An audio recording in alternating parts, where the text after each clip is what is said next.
हम वफा हो के भी तन्हा रह गए, दिल के अरमां आंसुओं में बह गए। दोनों के गीत में बहुत अंतर है ना।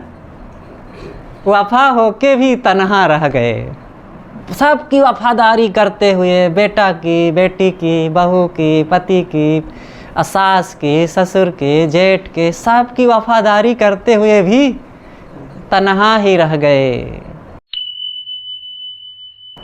परम पूज्य श्री साहिब जी, मंगलमय पूजनीय संत समाज, सम्माननीय सज्जनों, भक्तिमयी ममता मूर्ति माताओं, बहनों, प्यारे बच्चों, ये संसार सबके लिए वही होता है। किसी के लिए अलग संसार नहीं बसाया जाता। ज्ञानी हो, अज्ञानी हो, अच्छे लोग हों या जिन्हें बुरा कहते हैं वे लोग हों, भक्त हों, संत हों, चोर बदमाश हों या सज्जन लोग हों, संसार सबके लिए वही है। ये धरती, ये आसमान, ये हवाएं और ये सूरज का प्रकाश और ये अनाज, ये खान पान की चीज़ें, सबका तो वही है। कोई अलग हो जाता है क्या?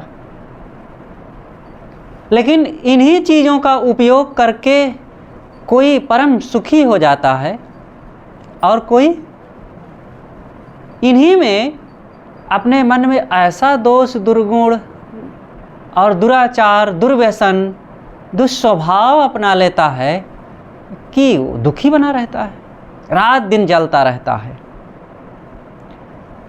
हम क्या ग्रहण करते हैं, इस बात को विचार करना चाहिए। देखो, एक ही खेत में एक ही हवा पानी पा करके अलग अलग बीज के अनुसार अलग अलग चीज़ें तैयार हो जाती हैं। वही हवा पानी प्रकाश में उसी खेत में गन्ना बो दो तो वो मिठास ग्रहण कर लेता है, और मिर्चा बो दो तो वो तितास ग्रहण कर लेता है, और इमली का पेड़ हो तो वो खटास ग्रहण कर लेगा, और करेला बो दो तो कड़वाहट ग्रहण कर लेगा, नीम अपना कड़वाहट ले लेगा। अलग अलग सब कुछ हो जाता है। हम अपने अंदर कैसा बीज रखते हैं, सबको अच्छे बीज अंदर में तैयार करना चाहिए। बीज का बहुत महत्व है। आज देखो, किसानों को कोई भी चीज़ बोते हैं तो अपने घर का बीज उनका काम नहीं आता है, खरीदना पड़ता है। अब धान का ये समय है, धान तो सबके घरों में है, खूब पैदा ही होता है, किसान खुद हैं पैदा करते हैं, लेकिन फिर भी वो खरीद के लाते हैं, बड़ा महंगा बीज, तब उत्पादन बढ़िया होता है। गेहूं के समय में गेहूं, मक्का, हर चीज़। बीज की पहचान और बीज की क्वालिटी होना बहुत ज़रूरी है, तभी उत्पादन अच्छा होगा। हम लोगों के अंदर भी तो कर्मों के बीज चुन लेना चाहिए। हम पहचान ही नहीं पाते हैं अपने अंदर जो कर्मों के बीज बोते हैं। कर्म तो करते हैं, लेकिन बीज क्या है हमारे अंदर? वो सोच, हमारे अंदर जो सोच है ना, निश्चय, विचार, यही तो बीज हैं। अगर ये हमारी सोच अच्छी नहीं है, भावनाएं अच्छी नहीं है, और कोई उद्देश्य हमने सही नहीं बना करके रखा है, तो करते रहो कर्म, चाहे जितना करो। केवल कर्म करने से काम नहीं बनेगा, उद्देश्य सही करो और फिर काम करो। चोर भी तो कर्म करता है, हत्यारा भी तो रात दिन कर्म ही तो करता है, और पान बीड़ी सिगरेट शराब खाने पीने वाले भी कर्म करते हैं, और एक सज्जन भी, भक्त भी, दान करने वाला, सत्संग करने वाला, ये भी कर्म करते हैं। लेकिन दोनों के कर्मों में बहुत अंतर होता है। एक कर्म है बोवना उपजे बीज बहुत, और एक कर्म है भूनना उगए न अंकुर सूत। दोनों कर्म करते हैं, भूनना भी एक कर्म है और बोना भी एक कर्म है। लेकिन भूनने वाले कर्म से थोड़ा भी अनाज नहीं पैदा होगा, और बोने वाले कर्म से बहुत अनाज पैदा होगा। अब हम सोच लें, अपने जीवन में बुरे कर्मों को बोते हैं कि भूनते हैं? भूनने का काम करो। हमारे अंदर में जो आदतें हैं, बुराइयां हैं, दोष दुर्गुण हैं और अनावश्यक इच्छाएं, कामनाएं हैं, इनको भूनो। कैसे भूनेंगे? बाहर की चीज़ों को तो कढ़ाई में रेत डाल करके चना को, गेहूं को भून दोगे तो वो उगने की शक्ति से वो क्षीण हो जाएगा, उगने की शक्ति समाप्त हो जाएगी। लेकिन कर्मों को कौन कढ़ाई में भूनोगे? जो हमारे अंदर वासनाओं के कर्म हैं, बीज हैं और दोष दुर्गुणों के बीज है, उसको कौन से कड़ाह में भूनेंगे? उसके भूनने के अलग जगहें हैं। वो है ज्ञान, अनासक्ति, और ज्ञान की अग्नि में उसे भूनो। अनासक्त भाव से रहो। अनासक्ति का मतलब कहीं पर मोह ना करना, राग ना करना, आसक्ति ना बनाना। खाओ लेकिन अनासक्त हो करके खाना पड़ेगा, लेकिन ऐसा खाओ कि उसी के लिए खाने के बाद भी मन छटपटाता ना रहे, ललचाया हुआ नहीं रहना चाहिए। जो काम करो, जरूरी काम करो जिसकी ज़रूरत है, लेकिन उसमें भी मोह ना करते हुए करो। जो व्यक्ति कर्मों को भूनना चाहेगा, अपने जीवन के दुखों को मिटाना चाहेगा, वो बुरे तो कर्म करेगा नहीं। उसको चोरी, हिंसा, दुराचार, पापाचार, व्यभिचार आदि वो तो करेगा ही नहीं। जो काम जरूरी है, बिना किए जीवन चल नहीं सकता है, वह काम तो करेगा, लेकिन उसमें भी अनासक्ति भाव से। मेरी बातों को ध्यान से समझेंगे तब बात समझ में आएगी। अनासक्ति का मतलब मोह रहित, वासना ना बनने पावे उसमें। जैसे खाओ, अब आसक्ति पूर्वक जो खाएगा तो वो पेट भरने के लिए, जीवन गुजर के लिए नहीं खाएगा, बल्कि वो कहेगा कि ऐसा चटनी नहीं बनी, ऐसा मसाला नहीं डाला गया, और इसमें ये चीज़ की कमी है, वो चीज़ की कमी है, ऐसे तला नहीं गया, ऐसे भुना नहीं गया, और क्या बताएं, आगे घी न पाछे दही, कौन हाल भोजन के कही। और हरदम उसको कमी लगी रहेगी, हरदम शिकायत करता रहेगा, ए मम्मी बढ़िया नहीं बनाती है, पत्नी बढ़िया नहीं बनाती है। अरे जो अनासक्ति भाव से खाएगा, वो जो मिल जाएगा चुपचाप आँख मूंद के खाता जाएगा। इतना देखेगा कि वो गंदा संदा ना हो और हमारे शरीर के लिए हानिकारक ना हो, बस, और काम भर का खाएगा। अब आसक्तिपूर्वक जो खाएगा वो शिकायत भी करेगा, खींचता भी रहेगा, उसको पसंद भी नहीं आएगा, और कहीं पसंद आ गया तो जो ठूस ठूस के खाएगा कि फिर दूसरे दिन चाहे खाने की हिम्मत ना रहे। वो हर चीज़ में गलतियाँ करेगा। ज़्यादा खाएगा तो भी गलती है, बीमार बनेगा। और मान लो ज़्यादा नहीं खा रहा है तो और गलती करेगा, शिकायत की, उत्तेजित होकर तनावपूर्ण गुस्सा से खाएगा, शिकायत करके खाएगा। ऐसा नहीं, प्रेम से खाओ। अरे लाखों लोगों को भोजन ही नहीं मिल रहा है ढंग से, हमको मिल रहा है भोजन। एक बच्ची थी, वो अपनी थाली में जब भोजन रखे, तब जब भी खाने लगे तब उसके अपने पिता के पसीने याद आते थे कि मेरी थाली में ये जो रोटी और चावल आ रहे हैं, मेरे पिता के बहाए हुए पसीने और कड़ी मेहनत, धूप में कठोर परिश्रम करने के बाद ये मेरी थाली में चावल आए हैं, रोटी आई है। इसलिए मुझको बड़े प्रेम से खाना है और इसके एक एक कण का सदुपयोग करना है, और इसको खा करके मुझे अपने जीवन में अच्छी सोच अपनाना है, जिससे कि मेरे पिता के उन पसीनों के कर्ज को मैं चुका सकूं। एक एक चीज़ में हम अगर सोचें तो बहुत गहरा अर्थ समाया रहता है। और इन्हीं चीज़ों को खा करके कोई लड़ाकू, झगड़ालू, क्रोधी, कामी, लोभी, मोही बनता है, और कोई इन्हीं चीज़ों को खाकर संयम, प्रेम से सदाचारी, ज्ञानी, भक्तिवान, बोधवान बन जाता है। सोचें, हमको क्या बनना है? अच्छा बनो। अपने जीवन में सदैव ये लक्ष्य बना करके रखो जैसे एक व्यक्ति होता है, पढ़ता है, मैं इतना पढ़ूँगा और इस विषय पर पढ़ूँगा और इतना पढ़ने के बाद फिर ये डिग्री लूँगा, फिर अमुक क्षेत्र में ये मैं नौकरी करूँगा या व्यापार करूँगा, फिर शादी करूँगा और ऐसा घर बनवाऊँगा, नक्शा बनवा करके इतना सुंदर अपने जीवन का एक लक्ष्य बना के रखता है हर इंसान।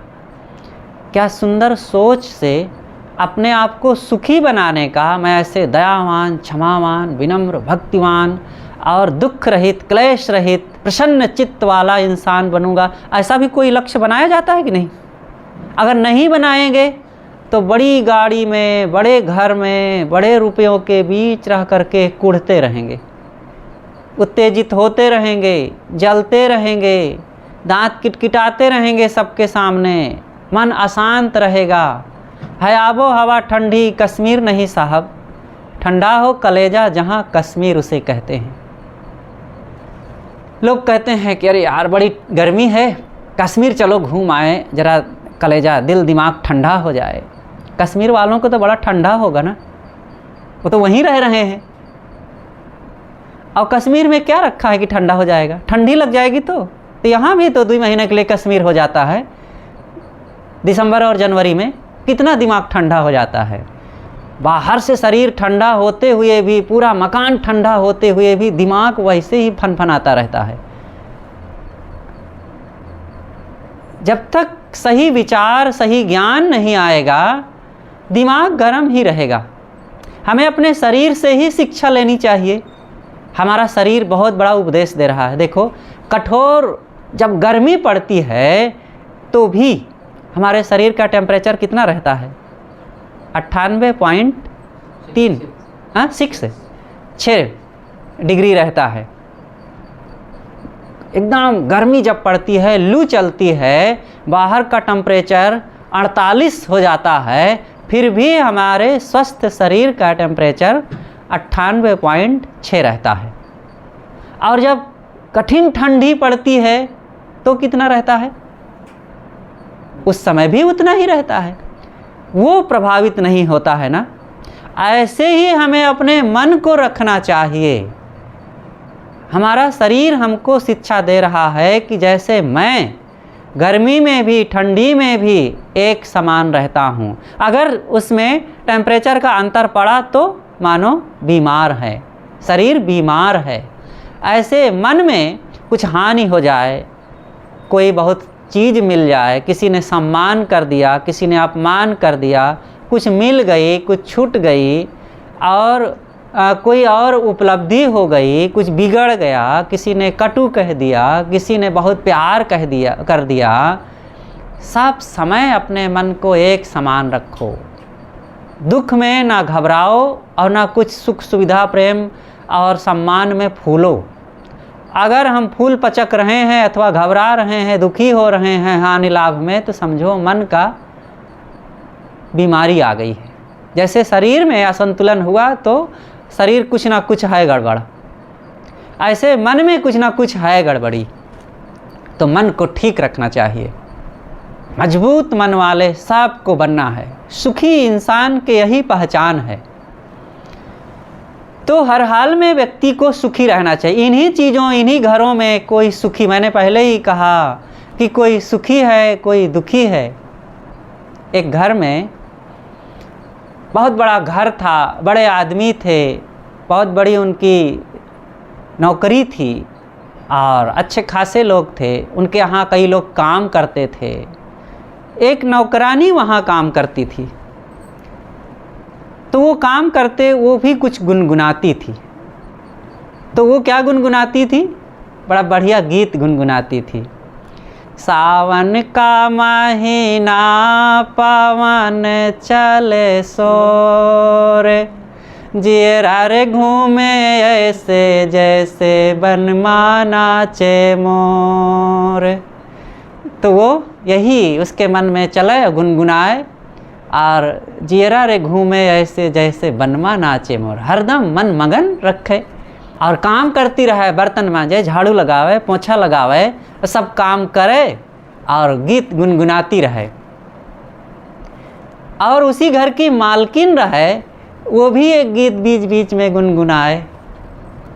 हम वफा हो के भी तन्हा रह गए, दिल के अरमां आंसुओं में बह गए। दोनों के गीत में बहुत अंतर है ना।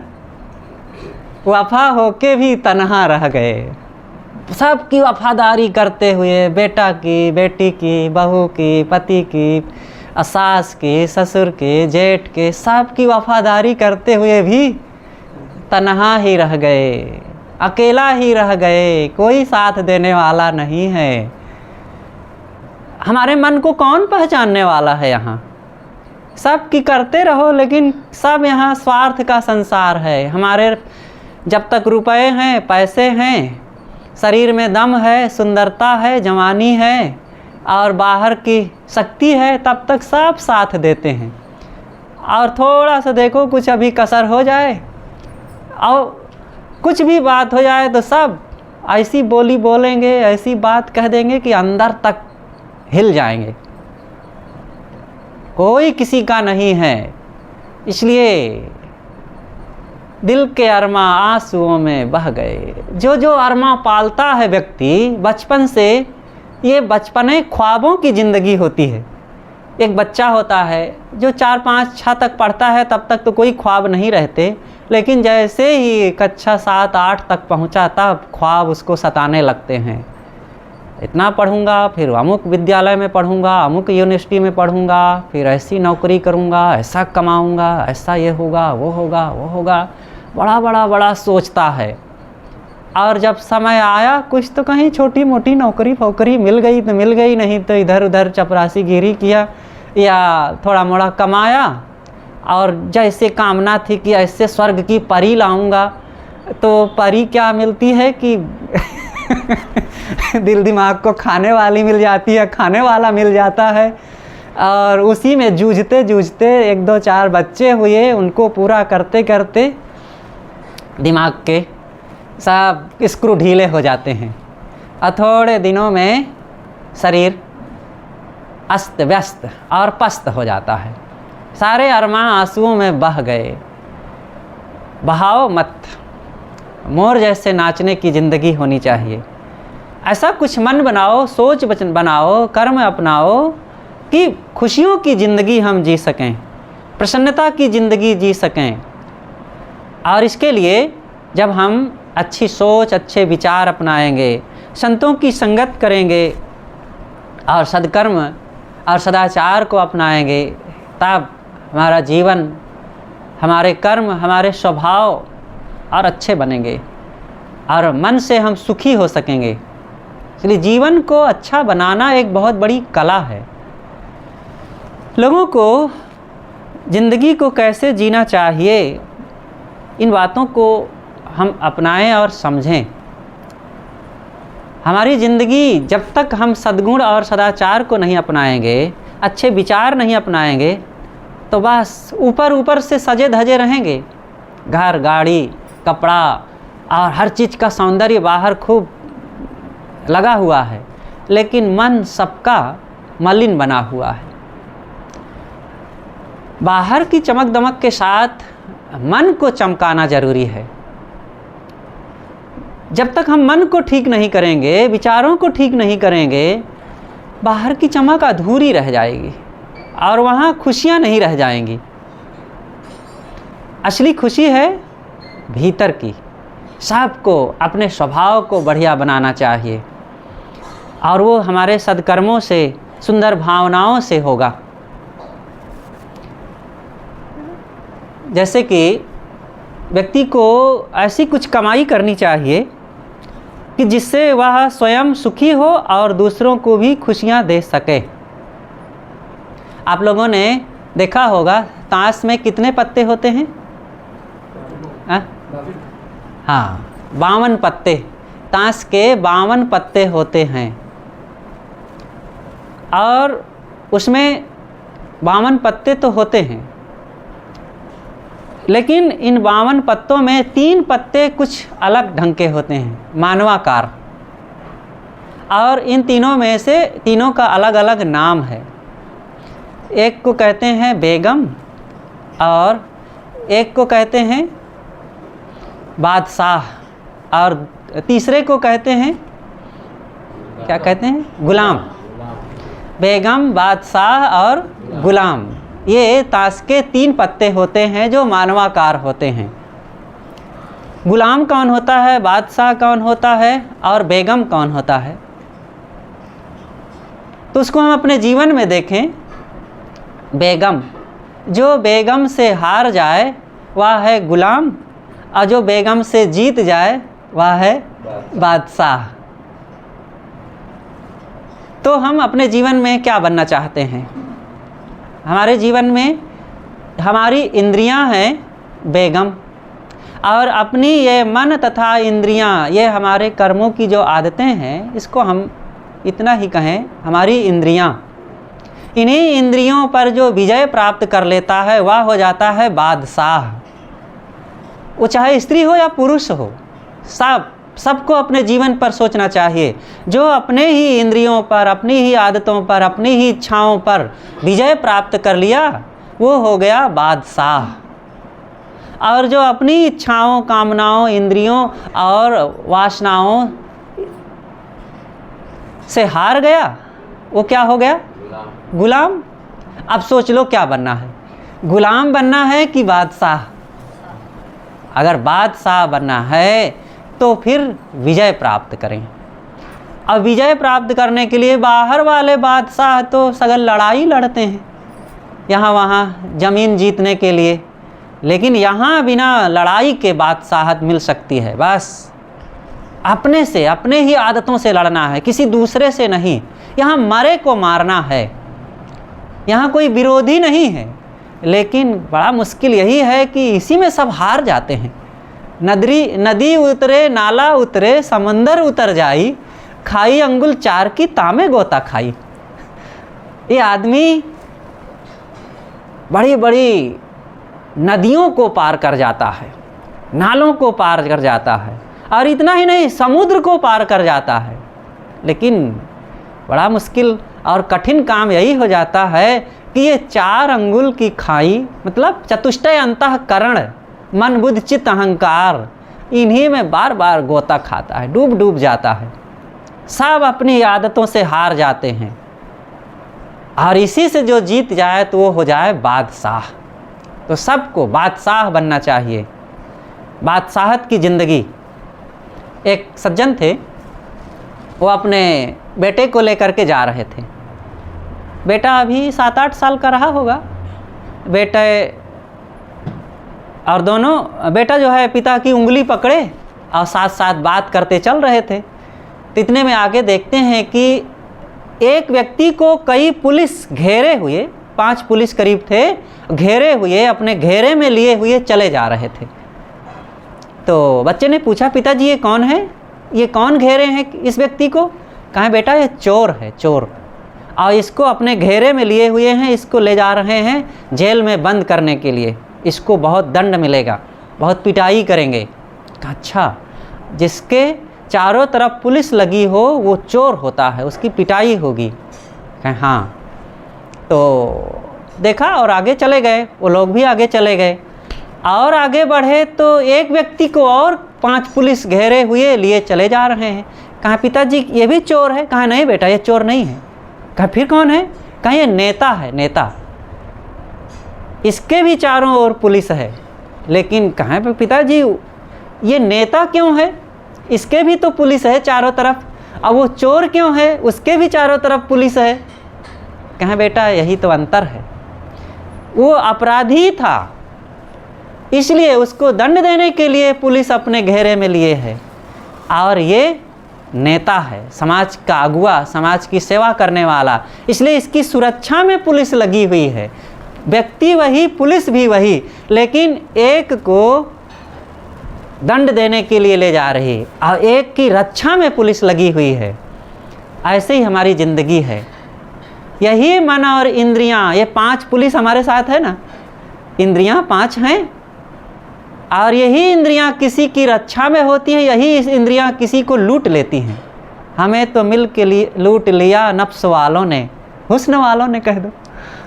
गीत है ना, मोहम्मद रफ़ी ने गाया है कभी, बहुत अच्छा गीत है।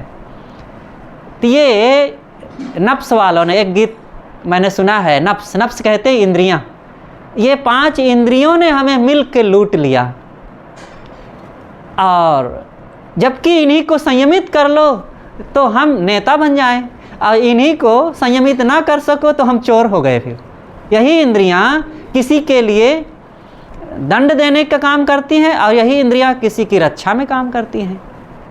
इसलिए ये शरीर संसार सबका वही है, लेकिन इसी का उपयोग करना जब नहीं आता है तब एक व्यक्ति चोर बन जाता है और एक व्यक्ति नेता बन जाता है। अब हम क्या बनना चाहते हैं, चोर या नेता? नेता बनो, अपने ज़िंदगी के नेता बनो, लीडर बनो, लीडरशिप पर काम करो, स्वयं अपनी ज़िंदगी के अगुआ बनो। हम अपनी ज़िंदगी को बेच देते हैं। देखो ये रिमोट है ना, और रिमोट के आधार पर हम चाहें तो जितना गर्मी ठंडी बढ़ा लें एसी का, टीवी रिमोट के आधार पर चाहे जो चैनल को बदल दें। हम यहाँ बैठे हैं, हमारे आधार से, हमारे संकेत से कभी आस्था चैनल चलता है, तो कभी आज तक चलता है, तो कभी टी सीरीज चलता है, कभी और कोई चलता है, हम बदल देते हैं। लेकिन अपनी ज़िंदगी का चैनल हम अपने हाथ में नहीं उसका रिमोट रख पाते, कोई और बदलता रहता है। जब कोई हमको कटु कह दिया तो हम दुखी हो गए, कोई थोड़ी सी प्रशंसा कर दिया तो हम फूल गए, कोई किसी ने चीज़ दे दिया तो हम उसके गुलाम बन गए, कोई हमारी चीज़ थोड़ी सी ले लिया तो हम फिर गाली देने लग गए। ये कैसा चैनल है हमारा? दूसरों के हाथ में हमने रिमोट दे दिया, वो क्षण क्षण हमारा बदल रहा है चैनल। अरे भाई, अपने हाथ में रखें, अपने जीवन को अपने हिसाब से चलाओ। ये सब लोग कहते सुनते रहेंगे। लोगों के अनुसार अगर हम अपने मन को बनाएंगे तो कभी सुखी नहीं रहेंगे। सोचो ना, यहाँ कहने वालों की कमी है क्या? अच्छे अच्छे लोगों को बुरा कहने वाले मिले हैं। हम आप कौन होते हैं?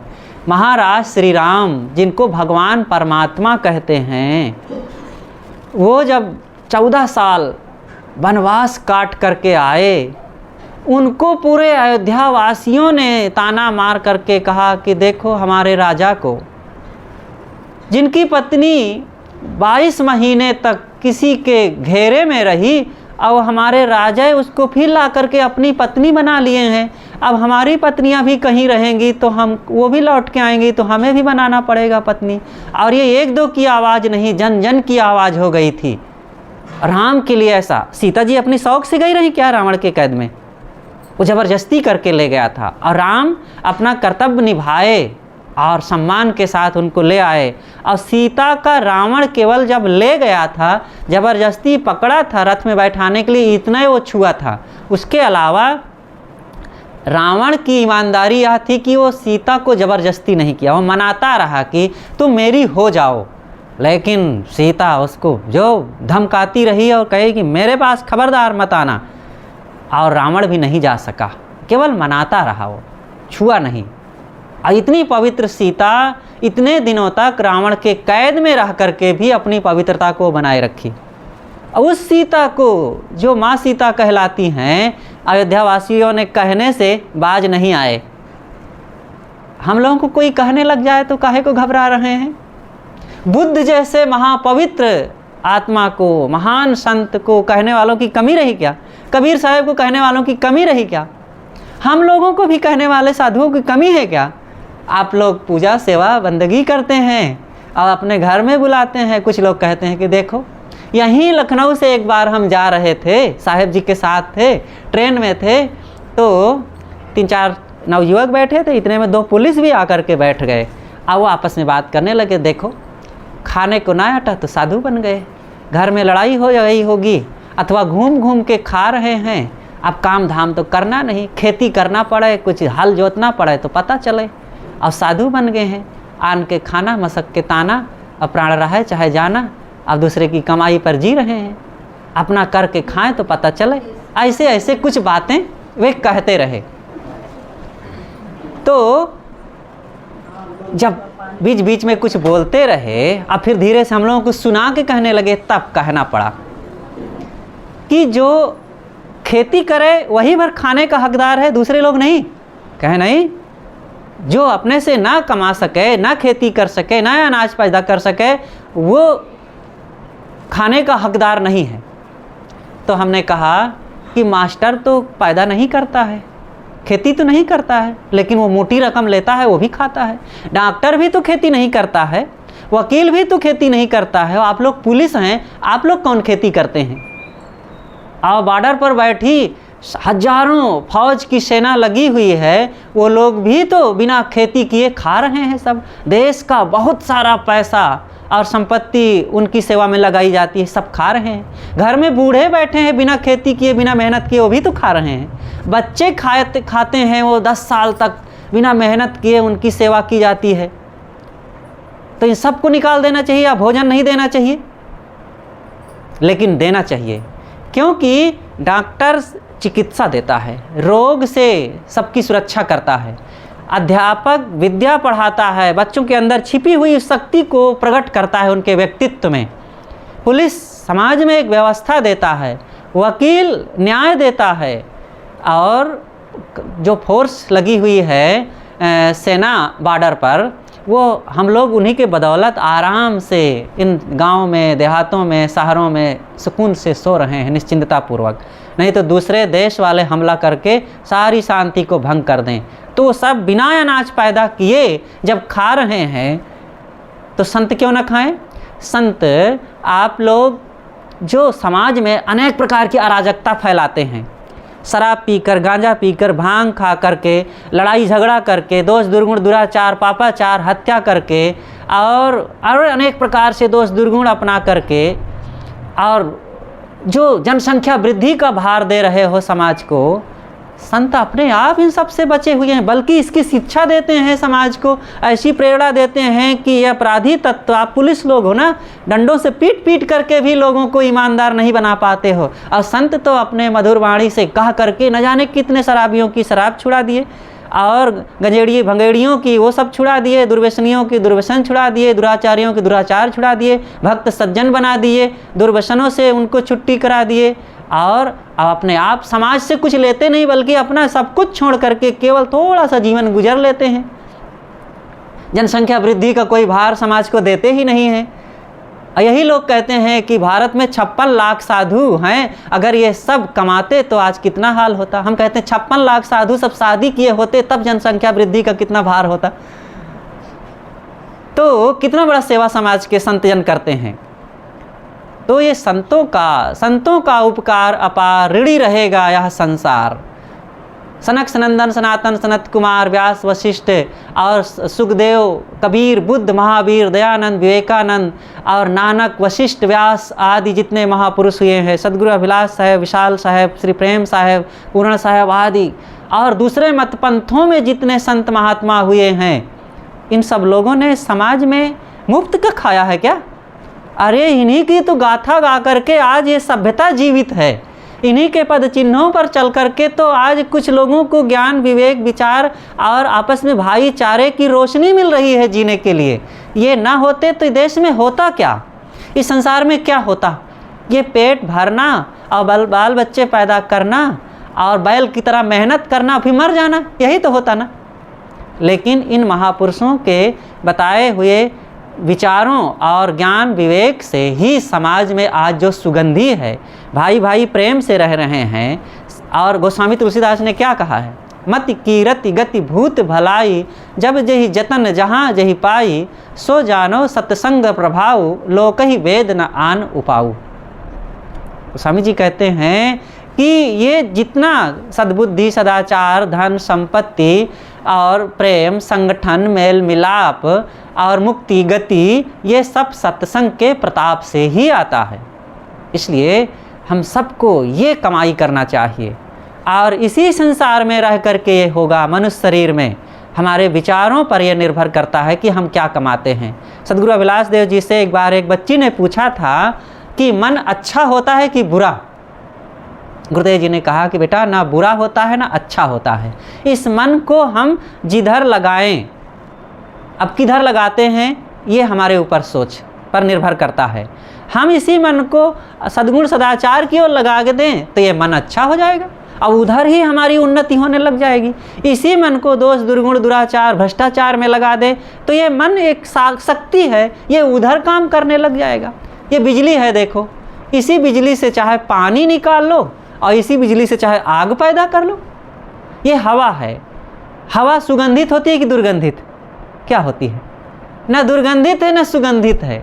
जब ये फूल फुलवारियों से होकर के गुजरती है तो सुगंधित हो जाती है, और गांव के पिछवाड़े घूर कचड़ों से होकर के गुजरती है तो यही सुगंधित हो जाती है। ऐसे ही हमारी ज़िंदगी है।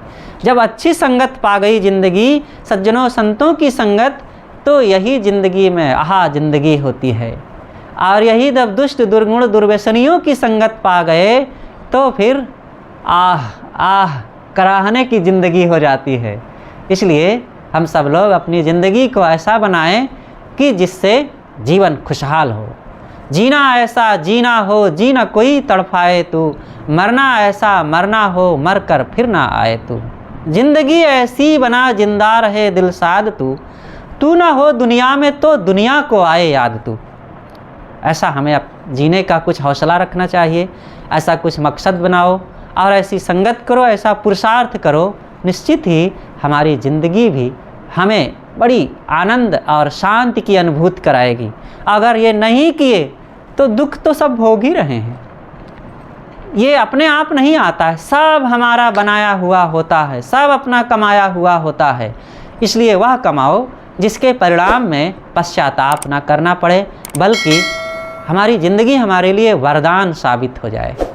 तो हम सब लोग यही पुरुषार्थ करें। बस बोलिए सद्गुरुदेव की जय।